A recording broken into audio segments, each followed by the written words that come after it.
আরে ভাই ড্রোন তো কিনবেন বুঝলাম, কিন্তু এটার ওরা কি জানেন ড্রোন তো খালি কিনলেই ফেলো, ওরাই তো জানতো।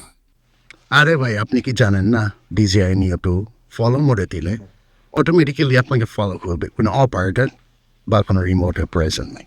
আসেন ভাই আপনারা প্র্যাকটিক্যালি দেখাই ড্রোন ঠিক মতো ভালো ট্র্যাকিং করতে পারে আর কত দ্রুত এডিট ছাড়া ভিডিওটি দেয়।